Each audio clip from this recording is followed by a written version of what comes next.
ये हमेशा याद रखना कि जब ऐसे कार्यक्रम हो तो आपको 1 मिनट की देर नहीं होगी। 2 बजे का टाइम दिया है तो 2 बजे से 1 मिनट नहीं हो सकता। समय के सब लोग अच्छी तरह से ध्यान में रखो और उसका पालन करो, तभी आपको सबको लाभ होगा। हम जानते हैं कि आप में तरह तरह की बीमारियां हैं। हमको मालूम है कि हर तरह के रोग तुम्हारे शरीर में ये खून में बस गए, जिनसे आप इतने पीड़ित हो कि दवा खाते खाते खाते खाते हर स्त्री पुरुष बच्चा परेशान, और इतनी दवा खाई कि उसके लिए पैसे नहीं है, तो घर में चिल्लाते हो, परेशान होते हो, रोते हो, फिर बीमार बोले नहीं जाते। परेशानियां, तकलीफें, बीमारियां और जो दुखित घटना वो अपने को सब मालूम है। जब तुम किसी डॉक्टरों के पास जाओ और सब दवा खा लो, तो किसी ऐसे के पास जाओगे तो सब दवा बंद कर देगा, कहेगा ये सब दवा तुमको कोई लाभ नहीं करेगी, अब ये खाओ। तो वो दवा खाना चाहिए कि जिससे लाभ हो जाए, आराम हो जाए, बीमारी चली जाए, दुख चला जाए, चिंता चली जाए, लड़ाई झगड़ा चला जाए, गरीबी चली जाए। आफतें जो चारों तरफ से, कितनी आफतें झेलोगे, हजारों बाढ़ चल रहे तुम्हारे ऊपर, ये हमको सब मालूम है। और तुम कराए कराए करके इधर उधर भाग रहे हो, वो जिंदा क्यों हो मालूम है आपको? कि जो तुम्हारे प्रारब्ध में थोड़ा बहुत अंश है जीने का, बस वही प्रारब्ध आपको जिंदा किए हुए, बाकी तुमने कोई काम अच्छा नहीं किया जो आप जीवित रह सको। पहले महात्मा घूमते थे गांव गांव, जंगल जंगल, सबको सचेत करते थे। बच्चों, गृहस्थ आश्रम के प्राणियों, ये काम अच्छा है, ये है बुरा। बच्चों, बुरा करोगे तो लोग मान घट जाएगा, कीर्ति खत्म हो जाएगी। बुरा काम करोगे तकलीफ होगी, बीमारी होगी, अंधे होगे, लूले होगे, लंगड़े होगे, तरह तरह के रोग पकड़ लेंगे, गरीब हो जाओगे, लड़ोगे झगड़ोगे, तुम्हारी कोई सुनेगा नहीं। अच्छा काम करोगे तो ये बच्चों अच्छा काम है, इससे सुख मिलेगा, आराम मिलेगा, शांति मिलेगी, इज्जत मिलेगी, मान मिलेगा, सेवा होगी, प्यार करोगे, एक दूसरे के काम आओगे। महात्मा, उनका काम घूम घूम करके सबको सचेत करना। एक काम सब नहीं करते थे, खेती वाले खेती, दुकान वाले दुकान, दफ्तर वाले दफ्तर, डॉक्टर वाले डॉक्टर, दर्जी वाले दर्जी, बढ़ई वाले बढ़ई, अपना अपना काम, सबको सचेत करते थे। सब काम तुम्हारे। तुम शुरू में जब पैदा हुए थे तो एक ही बाप तो था, उसके हजारों बच्चे। जब 1 लाख बरस की आयु थी, 1 लाख बरस की, तो कितने बच्चे माँ के पेट से पैदा होंगे? तुमको तो इतिहास मालूम है नहीं है। तो जब मान लो 500 बच्चे एक माँ के, तो पूरा गांव बस गया। 500 बहुएं, फिर उनके 4-4 बच्चे हो गए, तो कितने हो गए? पूरा बड़ा गांव कस्बा हो गया। उनको माता पिता काम देते थे, बच्चा देखो तुम झाड़ू लगाना, तुम ये लो, ये काम सीखो, ये बाल बनाना, इसके तुम्हारा काम है, तुम बच्चों को बच्चे का ये कपड़ा धोना, तुम्हारा काम है कि खेती करो, तुम्हारा काम है तुम पढ़ाओ, तुम्हारा ये काम है लोहारी का, ये तुम लोहा पीटो, इस काम को हल बनाओ, ये तुम चारपाई बनाओ, लकड़ी बढ़ई करो। तो माँ बाप अपने बच्चों को अलग अलग सब काम दे देते और बच्चों ने सबने काम किया और शाम को सब माँ के पास बैठते। वहां तो कोई भेदभाव था नहीं किसी तरह का। आप पहले समझ लो कि मतलब यह है कि उन्होंने ड्यूटी दे दी अपने बच्चों को, ये तुम्हारा काम। सब लोग आदेश का पालन करते थे। किसका? माँ बाप का। माँ बाप तो बच्चों के लिए पहले ही प्रथम श्रेणी में गुरु, उनका पालन किया। बस शाम को सब आकर के माँ बाप के पास बैठे और वहां मतलब ये है कि कोई किसी तरह का भेदभाव नहीं। जब 1, 2, 4, 10, 5, 15, 20, 50, 100 जब पीढ़ियां हो गई तो आप अपने को जब बुद्धि मलिन हुई और अच्छे काम का बुरे काम का बोध नहीं रहा, ज्ञान नहीं रहा, तो आप नाई वाले से घृणा कर लेंगे, छोटी जात है, उसी अपने भाई को छोटी जात। ये कपड़े धोता है भंगी है, यानी धोबी है, ये मैला उठाता है तो ये भंगी है। तो आपने छोटी जात करके काम की जाति बना दी। अब आप उसमें पर पहले तो कोई जाति थी, पहले तो आदमी था, जाति थी, कोई जाति नहीं थी। तुमने शास्त्रों को तुमने देखा ही नहीं, शास्त्रों को, और आध्यात्मिक विज्ञान तुमने प्राप्त ही नहीं किया। अब तुमने सब छोड़ दिया। न तुमको मालूम अच्छा काम क्या, न तुमको मालूम बुरा काम क्या, न तुमको ये समझ में कि मनुष्य किसका नाम, इंसान किसको कहते हैं, ये भी कुछ मालूम नहीं तुमको। तुमको यही पता नहीं है कि जिस पेट से हम पैदा हुए उसमें कौन पैदा हुए, कुछ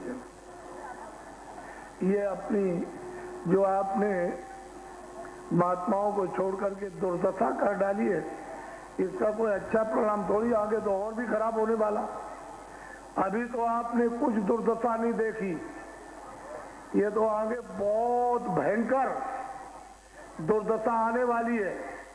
इसलिए हमारे पास सब लोग आते हैं।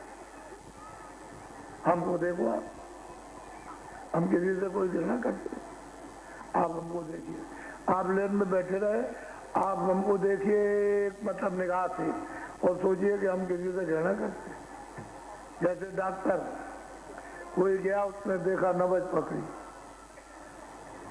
उसने कहा वो तुम्हें ये बीमारी है, तुमने ये खाया, ये बीमारी है।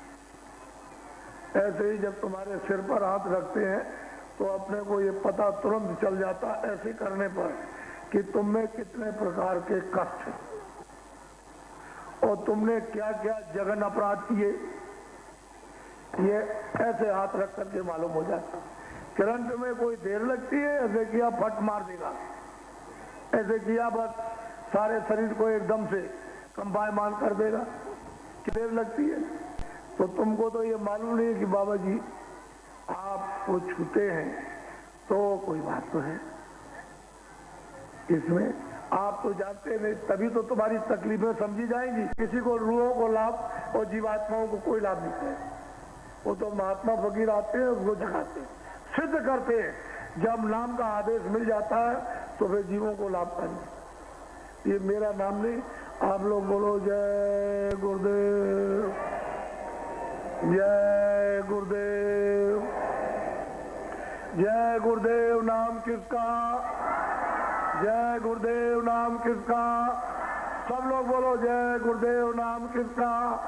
अरे भाई, हिंदू बोले परमात्मा का, मुसलमान बोले खुदा का, ईसाई बोले गांठ का और सिख बोले गुरु का। इसमें क्या बोझा लाते? तुम्हारे ऊपर कोई थोपा थोड़ी जा रहा। अपने अपने शब्दों का प्रयोग कर लो, वो उसका नाम। इसको कौन का नकार सकता, कौन काट सकता है? इसको कोई नहीं कर। इसलिए आप लोग बहुत गहराई से अपने सम्मेलन में, बोमजेतक सम्मेलन होने जा रहा, यानी 9, 10, 11 फरवरी को यहाँ काशी की गंगा रेती पर, जहाँ पर आपने उस 79 में आपने एक जग देखा और सुना, वो जग हुआ था, ऐसा जग हिंदुस्तान में कभी नहीं, आगे भी होने वाला नहीं। वो देखा आपने, और उसी जगह पर यह कार्यक्रम बोमजेतकों का होगा। और वहां पर आप देखिए क्या क्या होता। आइए, उधर से चेंज नहीं किया जाएगा, इधर से उधर से नहीं, अपना आप चेंज करो, हमको पकड़ा दो कि ये मेरा चेंज किया, वैसे आप ले लीजिए। आप, मैं उसको कुछ पढ़ा दूं, मेरी विद्या अलग है, मेरा काम अलग है, ऋषियों मुनियों का काम। अरे भाई, विश्वामित्र को क्या मिला? उन्होंने कहा जाओ भेद बदल करके और ये काम कर दो, समझ गए? तमाम लोग ऋषि मुनि रो रहे और भगवान के भजन से, सदाचार से खत्म हो गए, तो मतलब ये चले गए भेद बदल के, वो यही टाट बोरा पहनते थे। अरे तुम बड़े पागल हो गए हो, मोहम्मद साहब इसी टाट बोरे को पहनते थे। अरे तुम बड़े पागल हो गए हो और अज्ञानी, ये ईसा मसीह इसी को पहनते थे, बोरे। ईसा मसीह इसी को, अरे भाई वो कृष्ण भगवान यही टाट बोरा बलकर बसता, इसी को पहनते थे, इतना बड़ा काम कर दिया। तो तुम टाट बोरे कैसे करते हो? कोई गलत काम टाट में करे, फौरन पकड़ लीजिए आप और टाट फौरन उतरवा दीजिए। वो काम उसके लिए नहीं, फौरन, देर करने की जरूरत नहीं है।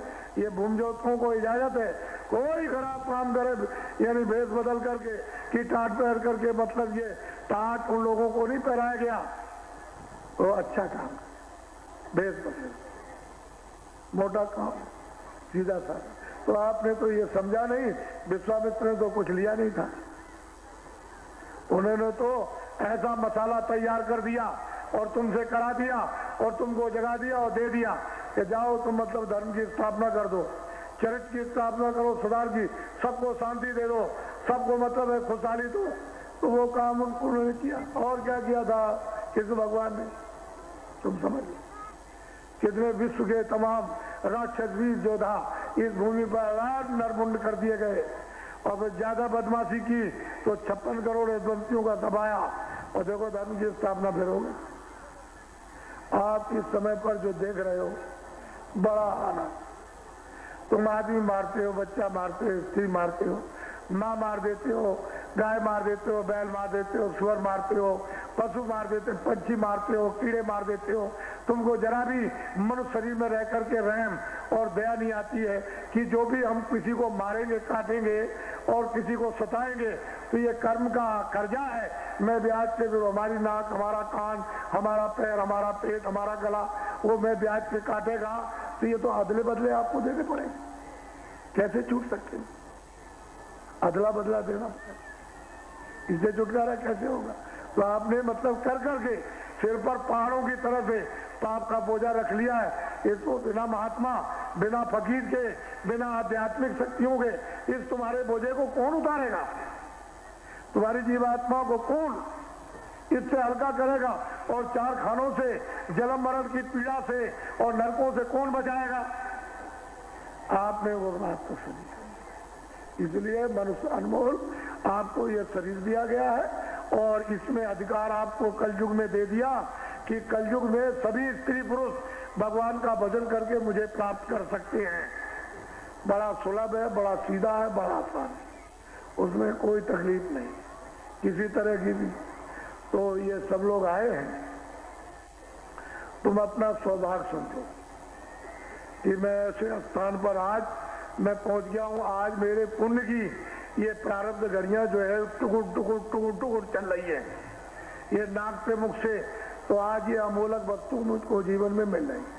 तुम ऐसे किसी के पास चले जाओ जो तुम्हारे मन को, तुम्हारी बुद्धि को, तुम्हारे चित्त को, तुम्हारे अंतःकरण को, तुम्हारी जीवात्मा को यानी धो डाले और तुम्हारी आंख खुल जाए, कान खुल जाए, तो तुम भगवान को भी यहाँ से देख सकते हो, स्वर्ग को भी देखो, बैकुंठ को भी देखो, वहां भी जाओ, और नहीं तुम्हारी आंख बंद कान तो किसको देखोगे, वो तो 24 घंटे बुला रहा। लेकिन हमको ये नहीं मालूम है कि मनुष्य शरीर में हमारी जीवात्मा कहाँ रहती है। तो मेरी तरफ देखो, हमारे भारत के और बाहर के सब वैज्ञानिकों ने ये खोज और तलाश की है बहुत जोर शोर के साथ कि इस मनुष्य शरीर में कौन रहता है। तो अभी तक उन्होंने कहीं पता नहीं लगा पाया, न किसी आले में आई। देखो, एक बालू का कण, उसके करोड़ों टुकड़े कर दिए जाएं, एक बालू के करोड़ों टुकड़े कर दिए जाएं, उससे भी छोटी जीवात्मा रूप इस मनुष्य रूपी मंदिर में बन गए। इधर देखो, दोनों आंखों के बीचों बीच दरमियान में, इधर देखो सब लोग, ये दोनों आंखों के दरमियान में वो जीवात्मा रूह ये बैठी हुई है। उस रूह में, उस जीवात्मा में एक आंख, एक कान, एक नाक, शरीर में 2 आंख, 2 कान और 2 नाक।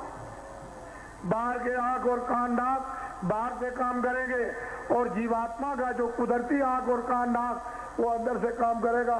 तो ये महात्माओं ने इसका पता लगाया कि मनुष्य रूपी मंदिर में जिसमें ये रूह जीवात्मा कहाँ पर बैठी हुई है, तो दोनों आंखों के बीचों बीच इसमें कुदरती कान है एक, और कुदरती आंख है, और वो आपके कर्मों से बंद हो गई। जब आंख कान बंद हो गए तो आपकी डोरी छूट गई, आवाज छूट गई, नाम छूट गया, शब्द छूट गया, बाजा छूट गया, देववाणी छूट गई, कलमा छूट गया, आयतें छूट गई। अगर वो कहीं साफ हो जाए वो आंख और कान, तो आप इसको पकड़ लो, तो जहां से आए पकड़ के चढ़ चलो वापस। ये तो घर आपका है, नहीं तो परदेश है, तो थोड़े दिन के लिए अभी जा रहे हो। अब मान लो कि 50 साल 60 साल हो गए, तो क्या साल हो गए, बरस, 2 बरस, 4 बरस, चलो अभी चलो निकलो यार। तुम यहाँ घर बना रहे हो, ये तुम्हारा घर है, तुम भूल से फंसे हुए अज्ञान में। अब तब तक आगे चलो, निकलो। बड़े बड़े बादशाह, शहंशाहों को, जमींदार और धनीमानियों को, तमाम वीरों को निकाल के बाहर कर दिया, बस एक ठोकर मारेगा रात हो जाओगे। तो अनमोल चीज आप ले लो, मैं दे दूंगा, वो तो मैं काम करा ही दूंगा, वो तो मैं करवा ही दूंगा, अगर तुम एक बात मान लोगे। दूसरी बात कुछ नहीं, जो ये चिल्लाए कि मैं तुम्हारा ब्याज, मेरी पहली योजना भारत में ये होगी कि बूम ज्योतियों का ब्याज माफ कर दिया जाएगा, बस। तो एक ही बात, कुछ मत पकड़ो और कुछ पकड़ लेगी, उसी पर वोट पर मारो कि ले तू इसको और अपने वचन को पूरा कर दे, बस इतना ही काम करना, कुछ नहीं करना। वो हमारी बात मानेगा और इधर उधर कहीं नहीं देखना। आपको अब देखना ही इधर उधर नहीं है। और गांव गांव में बच्चे बच्चियों, तुम अपनी अपनी दीवारों पर अपने हाथ से लिखो कि 7 नंबर वही करेगा जो ब्याज हमारा माफ करेगा, वोट हमारा उसी पर पड़ेगा। ये बच्चों बच्चियों, तुम अपनी दीवारों पर लिख लो और इसको तुम काबू में करके रखो। अगर तुम्हारा सफल यानी पूर्ण काम ना हो जाए, तब तुम बाबा जी से कहना, और वैसे ही इधर चले गए, उधर चले गए, भागे इधर से उधर, कुछ होने वाला नहीं है। वो अपनी जगह पर, सब अधिकार अपने हाथ में, तुमको कुछ नहीं। चाहे जितना तुमको सोना बरसा दे कोई, ये कहे सोना बरसेगा, घर घर में सबके गिरेगा, तो तुम आंख बंद किए रहना, कभी उसकी बात मत सुनना। बात मतलब यह कि जो हमारा ब्याज माफ कर दे, बस। वो कुछ नहीं, ये सब कुछ, वो काम बस तुम संभाल के रखो। इतना काम तुम नहीं कर सकते, दुनिया में करोगे क्या, क्या सोचोगे? जो सत्य है वो सत्य रहेगा। और महात्मा कभी धोखा देते नहीं, ना कभी उन्होंने धोखा दिया और ना धोखा देंगे। और गद्दी की बात, गद्दी की, दिल्ली की गद्दी नकलों के बाप महात्माओं को नहीं चाहिए, वो तो सब कूड़ा कचरा है। वो तो ये तुम्हारा काम हो जाए उतनी देर बात करते। हम तो ये चाहते हैं कि दिन में खेती करो, दुकान करो, दफ्तर का काम करो, ईमानदारी मेहनत से शाम को बच्चों की सेवा करो, और उसके बाद जब आप सोने जाओ तो 10 मिनट 15 मिनट अपनी चारपाई में लेटकर इस मनुष्य मंदिर में जिस पानी में जिसमें अपनी रूह से सच्चे खुदा की इबादत यानी अपनी जीवात्मा से सच्चे भगवान का यानी भजन, तो तुमको बरकत मिलने लगेगा, खेती में पूरा पड़ेगा, दुकान में पूरा, दफ्तर में पूरा पड़ेगा, किसी को कोई कमी नहीं होगी, न खाने में न कपड़े पहने। क्यों चिल्ला रहे? सरल रास्ता चलो, सीधा, टेढ़ा रास्ता मत चलो, नहीं कुछ मिलेगा नहीं।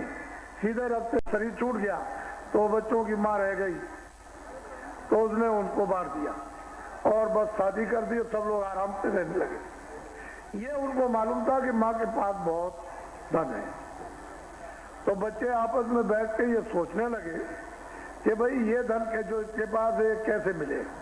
अब इतना धन उनके पास है, किसी तरह की उनकी बहुओं को और उनको कोई तकलीफ नहीं है, लेकिन फिर भी मतलब यह है कि वो ये सोचते हैं कि माँ के पास से कैसे निकले आए। तो सोचने लगे, सोचते सोचते सब लोगों ने ये विचार किया कि मर जाती तो अच्छा, मर जाती। अब क्या करें? अब जोशियों के पास गए, जोशियों ने कहा अगले साल में मर जाएगी। तो उन्होंने कहा अच्छा चलो कोई बात नहीं, अगले साल में मर जाएगी तो जो कुछ इसके पास रखा हम लोग आपस में बांट लेंगे। अब वो अगले साल भी नहीं मरी, 2 साल हो गए, 4 साल हो गए, 10 साल वो मरी नहीं। और रात दिन मनाया करे। तो उन्होंने सोचा अब क्या किया जाए। तो बुढ़िया जो है बेचारी, उनकी माँ बीमार हो गई, तो थोड़ा सा ऐसे मतलब है बीमार हो गई, पड़ी जैसे बेहोश थी। तो लड़कों ने कहा कि ये मौका तो सबसे अच्छा, इससे मौका और बढ़िया हमको क्या मिल सकता है, जल्दी गांव में ढंढोरा पीटो कि हमारी माँ खत्म हो गई। फौरन गए दुकान से कपड़ा ले आए और बांस ले आए, कपड़ा ले आकर और धीरे से बुढ़िया को बांस में रख दिया और ढंढोरा पीट दिया कि बुढ़िया मर गई। बस गांव के लोग बड़े आदमी थे, धनी मानी थे, वो तो सेवा करते ही थे, तो सब लोग इकट्ठे हो गए और सब। तो उन्होंने कहा देखो भाई, जब हम उठाएंगे इस बुढ़िया को तो तुम लोग एक साथ बोलना, आगे पीछे नहीं। तो जब उन्होंने उठाया उसको, टिकटी को, उसकी लाश को, तो उन्होंने कहा कि राम नाम सत्य है, सत्य बोलो मुक्त है।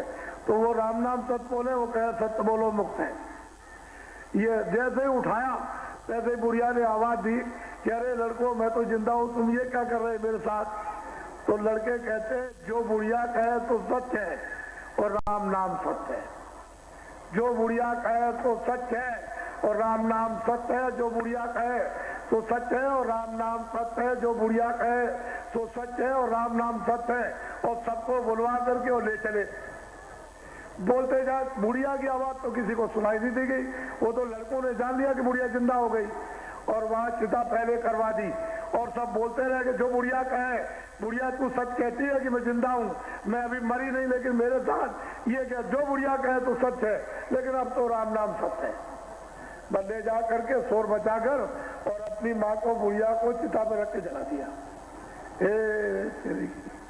जिसके पेट से पैदा हुआ है उसके साथ तूने पैसे के लिए, यानी कृपण, इससे बड़ा और कृपण क्या हो सकता है कि अपनी माँ की उसने किस तरह से हत्या कर डाली। तो ऐसे लोग क्या कभी सुखी हो सकते? क्या आराम उनको मिल सकता है? क्या निरोग? तो यही बात मोटी सी। तो आप लोग बड़ी तकलीफ में हो, हम जानते हैं, हमको मालूम है, और हमने बहुत दूर तक गंभीरता से सोचा कि हमारी जितनी भारत में आबादी है, वैसे हमने तो अपना हिसाब लगा लिया कि 2 अरब की आबादी है भारत की, 2 अरब, यानी 100 करोड़ का 1 अरब, 200 करोड़ की भारत की आबादी है, सब शहरों और गांव की, पूरे भारत। उसमें कितने भूमजोतक हैं? 80%। ये भूमजोतक है। भूमजोतक किसको कहते हैं? जो खेती में अनाज पैदा कर, उनका नाम भूमजोतक है। तो जो बड़ी संख्या है वो तो भारत में भूमजोतकों की है। पहले शुद्ध नाम भूमजोतक ही था, पहले दूसरा कोई नाम नहीं था, भूमजोतक ही नाम शुद्ध था और वो सबके लिए था। कोई भी हो जो भूमि जोत करके अनाज पैदा करता है, भूमजोतक। तो ये मतलब ये एक शुद्ध नाम। इतनी बड़ी संख्या आपकी भारत में, कि आबादी की 80% भूषण तो तुम तितर बितर 3 के 13 इधर उधर उधर उधर इधर उधर भग गए। तुम अगर एक जगह पर बैठ गए होते और तुमने कुछ अपना निश्चय और निर्णय कर लिया होता और बुद्धि का उपयोग किया होता कि हमको तो इतना बड़ा अधिकार मिला कि हम सब कुछ कर सकते हैं, तो तितर बितर तितर बितर तितर बितर तितर। अरे लोभी आदमी, तुमको मालूम है लोभ जो होता है वो सब व्याधियों का मूल है। तो तुम उस लोभ में फंस गए, इधर से मिल जाएगा इधर से मिल जाएगा, घर का भी कमा दिया, अब मारे मारे फिरते हो, कहीं कोई तुमको पूछने वाला नहीं है। अब ये बताओ भूमजोत को कि जितना तुम सरकारी कर्जा लेते हो, ट्रैक्टर का लेते हो, कुएं का लेते हो, नाली का लेते हो, बिजली का लेते हो, आप हल का लेते हो, बैल का लेते हो, भैंस का लेते हो, कितना भी कोई भी सरकारी कर्जा, चाहे कोऑपरेटिव बैंक हो, चाहे बैंक हो, चाहे खजाना हो, किसी से भी लेते हो, लेकिन जितना लोन तुम्हारा पास होता है, जैसे 10,000 का लिख के दिया 10,000 पास हो गया, 20,000 लिख के दिया 20,000 पास हो गया, और 2.5 लाख लिख करके दिया 2.5 लाख पास हो गया, तो उसमें से आपको पूरा मिलता है? बोलो पूरा मिलता है? नहीं मिलता है। मुझे एक आदमी भी इसमें से खड़े होके बता दे कि मुझे पूरा मिला है? कोई हमारे भूमजोतकों में से एक भी आदमी जो ये खड़े होके बता सकता मुझको पूरा मिला? कोई नहीं। अब ठहर जाओ, अब पहले समझ लो बात को, मतलब की कि 2.5 लाख का लोन पास हुआ और 2 लाख मिला, 2 लाख उसके हाथ में पड़ा, 50,000 गुम हो गया, भूत ले गया, भूत ले गया और क्यों भूत ले गया, लेकिन ब्याज कितने पर देना है? 2 लाख, और वापिस कितना लौट, ब्याज कितने पर देना है? 2.5 लाख पर, और वापिस कितना करना है? 2.5 लाख। 20,000 का लोन पास हुआ, 15,000 आपको मिला। अब ब्याज कितने पर लगेगा? 20,000, और कितना दोगे लौटा कर? 20,000। तो तू तो दोनों तरफ से मारा गया, इधर से भी तेरे ऊपर मार पड़ी, लेने में भी और देने में भी मार पड़ी, तो तेरा तो कचूमर निकल गया, तेरा तो कुछ रह नहीं गया। फिर ये कह दिया भूत ने, अरे भाई तुम क्या है, तुम थोड़ा सा दे दो, उसमें से हम कम कर देंगे, तो 500 और दे आए, कभी 1,000 दे आए, कभी 300 दे आए, तो तुम देते ही रहो, तो तुम्हारी तरफ चौगड्डा मार, तुमको पता ही नहीं क्या। अब चिल्ला रहे हो, बाबा जी से दुआ मांगते हो आशीर्वाद कि ऐसा मंत्र मार दो कि मेरा कागज पर लिखा हुआ मिट जाए, मिट जाए, बस हमारी तकलीफ बच जाएगी। तो रास्ते से चलो, तुमको अधिकार मिला है। प्रजातंत्र में अधिकार दिया और ये कहा गया तब शुरू में, जब लोग अच्छे थे, 48 में आजादी, हमने तो अंग्रेजों का राज देखा, जब 18 में सत्याग्रह हुआ तो हमको होश था पूरा, हमने तो अंग्रेजों को देखा, 18 में सत्याग्रह शुरू हुआ तो उसको भी देखा और 30 साल तक चला, 48 में आजादी मिली। उस समय पर जब अच्छे लोग थे तो उन्होंने कहा था कि भाई देखो तुमको हम अधिकार देते हैं कि तुम्हारे इलाके में जो अच्छा, ईमानदार, सचरित्र और सेवादार आपका कोई अच्छा आदमी है, उसको आप चुन लो अपनी सेवा के लिए, जो आपकी मतलब है सेवा करे, उसके सबकी सेवा करे, मतलब सबकी सेवा करे, उसको आप चुन लीजिए। तो 1 आध मरतबे 2 मरतबे तो आपने सोचा कि यही ठीक है, तो आपने चुन लिया और वो ठीक भी थे उस समय, लेकिन बाद में उसके बाद खत्म, फिर गड़बड़ हो गया, बस फिर गड़बड़ हो गया तो आपने मतलब आपको लालच पे लालच, लालच पे लालच, लालच पे लालच, लालच पे लालच, इतना लालच दिया गया कि बिल्कुल एकदम चौड़े मैदान में पसर गए।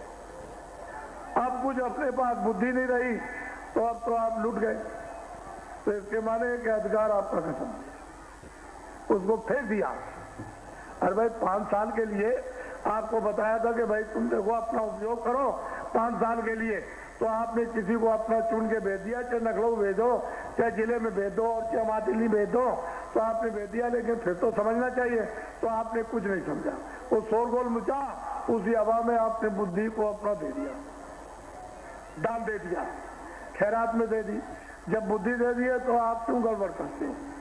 5 साल के लिए बुद्धि दे दी है, तो आपको गड़बड़ नहीं करना चाहिए। कोई आंदोलन नहीं, कोई हड़ताल नहीं, कोई तोड़फोड़ नहीं, न रेल के लिए, न बस के लिए, न सड़क के लिए, न बिजली के लिए, न कारखाने के लिए, न दुकान के लिए, न दफ्तरों के लिए और न स्कूलों के लिए। कोई आंदोलन या कोई धरना और कोई गिराव आपको 5 साल तक नहीं करना चाहिए था। आपने ये कराया, लोगों ने ये कर दो तो ये कर दो, तो बस तोड़ दो, तो ट्रेन तोड़ दो, तो इसको तोड़ दीजिए, उखाड़ दीजिए, तुम ये खंभे उखाड़ दो, बिजली हटा दो, ये पुल को तोड़ो, कारखाना जला दो, दफ्तरों को जला दो, स्कूल तोड़ दो।